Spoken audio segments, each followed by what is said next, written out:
Hey guys, what's going on? My name is Chris, and I am your dad next door. In today's microphone review video, we will be taking a look at the Audio-Technica AT2005.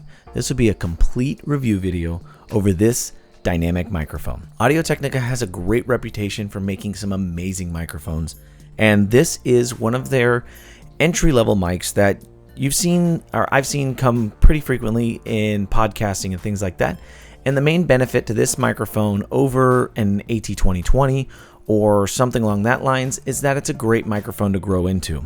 This microphone does have the ability to be both USB and XLR.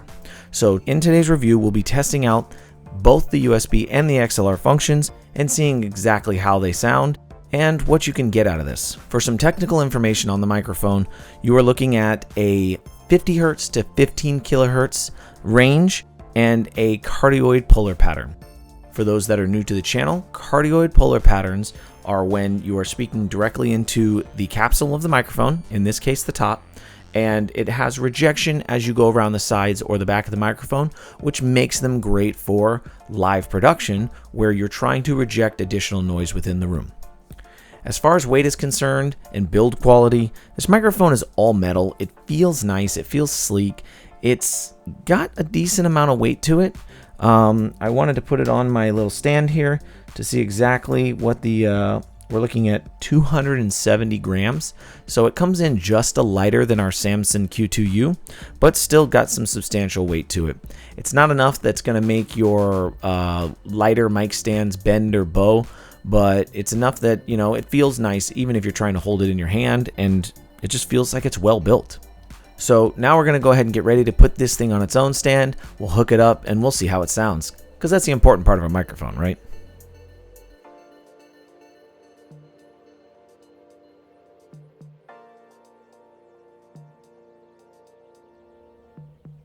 And now we're all hooked up here and we have our AT2005 set up currently in XLR mode. Actually, I'm going to take this back off the stand real fast. We're going to see how much sound this makes as I pull this out. Probably not too bad. We're actually going to take this off the stand because I want to show you guys the differences in these polar patterns, or how this polar pattern works. So we're going to take this, as I mentioned in the beginning, cardioid polar pattern, and we're just going to rotate the microphone around. I'm trying to keep the capsule as close to my mouth as I do when I'm normally talking into it.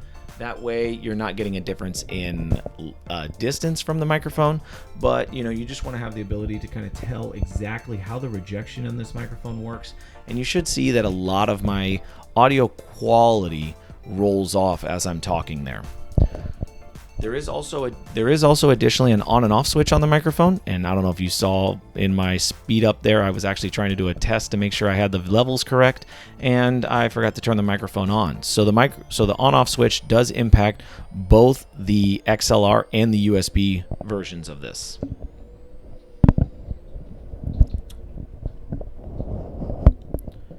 Overall, as I discussed, I think this is a great starter microphone for somebody who's getting into a podcast. From what I heard, I actually used it in my live streaming setup for a while. I thought it did a really good job. I thought it does an excellent job for dynamic, picking up the full range of sound and still has the ability to bring in that warm sound that you typically enjoy from like a condenser microphone that you usually see.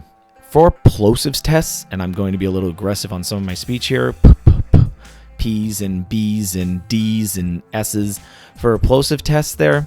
I just want to say that this microphone does have a built-in pop filter and windscreen, but it's not amazing. It does an okay job at rejecting some plosives, and but the really aggressive ones still get in. After having this for about 2 weeks, I went ahead and purchased a separate shock mount and windscreen just to have the ability to kind of block a little more. This was a additional $15 setup or something like that, because I didn't want to spend a whole lot of money on a windscreen when I knew the default windscreen built into the microphone was already doing a decent job. Now we're going to go ahead and take the time and we're going to disconnect this XLR cable, hook up our USB cable, and see what kind of sound difference we get with those two options.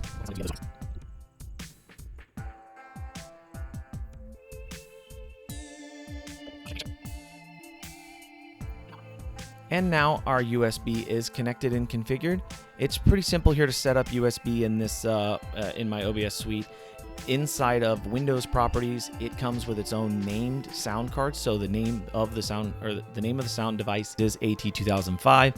It has both input and output, so it acts as a dual multi-directional sound card. So you can actually use a headphone jack on the bottom of the microphone here to do live monitoring of yourself, plus listening to your own game sounds, which is an excellent feature for somebody who likes to listen to themselves as they talk for monitoring purposes. I do that typically through my mixer here, but it's a nice feature to have on a USB microphone. I don't know exactly what the difference are going to be in the plosives for this portion. I'm just doing the exact same kind of just kind of little test puffs and blows and things like that, just to kind of see how the plosives work out. The USB portion in the past, to me, haven't listened to this yet in post, but the USB portion in the past was a little hollow, and we're going to see exactly how that sounds, and I'll give a final review once we get to that portion. I just wanted to give you an opportunity to hear how this sounds. In terms of noise rejection, I want to say that I think the USB does a really, really good job at having no activity when there's no talking into the microphone. The XLR, I think that's just more in the mixer and how it's always searching for something. The XLR did have activity. It's down in like the -55, -60 dB range, so it's not really audible. So the noise floor on this microphone does seem to be really good, and you shouldn't get a lot of inherent hiss or static or white noise if you have long pauses between your speech or whatever you're using the microphone for. Now here's just going to be a simple range test. I'm going to kind of position the microphone a little better here for as I'm walking backwards, but I'm standing about maybe 1.5 feet, 2 feet away from the microphone. Now I'd give it about 3 feet away from the microphone, and now we're going to go we're about 5 feet away from the microphone now. And you're going to see that these microphones here, especially in this price range, these patterns and everything, they're going to sound substantially better as you get close to them. Now, proximity effect is a real thing, and it can overbear the microphone, and you can get right on top of it if you really wanted to. But, you typically want to be 4 to 6 inches away from it as you're speaking into it. So now I'm going to listen to both the XLR and the USB portions of this recording real fast, and then I'm going to hook the XLR back up and we'll take it over into post, and I will let you guys know my final review on what I think about this microphone. Hey guys, real quick note. When I was doing the USB and XLR tests for this microphone, I found out that at least with my microphone, I was unable to do USB and XLR at the same time.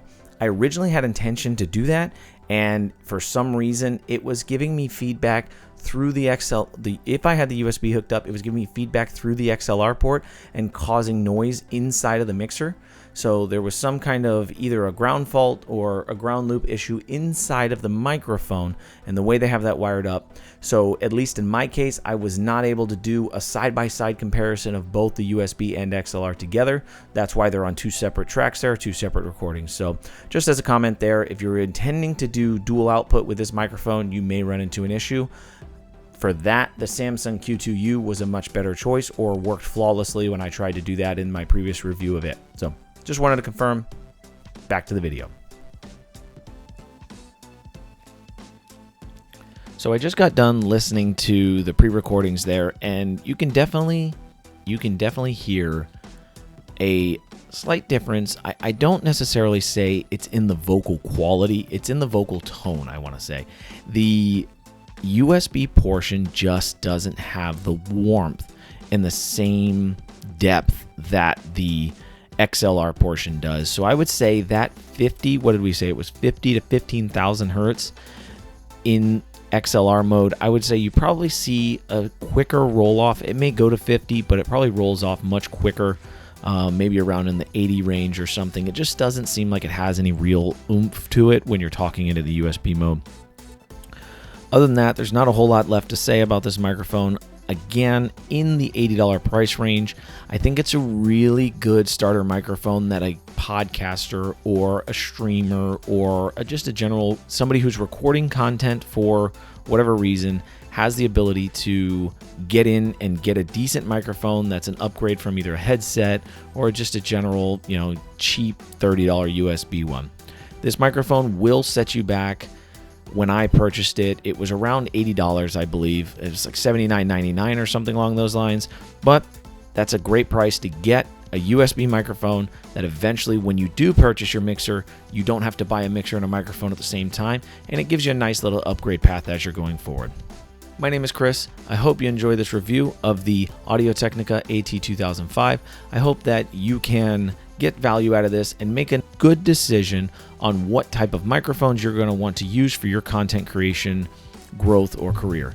With that, I just want to say that if anybody has any additional microphones that they would like to see reviewed on this channel, or there's two microphones that you would like to see compared against each other, drop it in the comments of the video. Let me know what you guys think. And as always, I hope you have a great one. I will see you guys next time.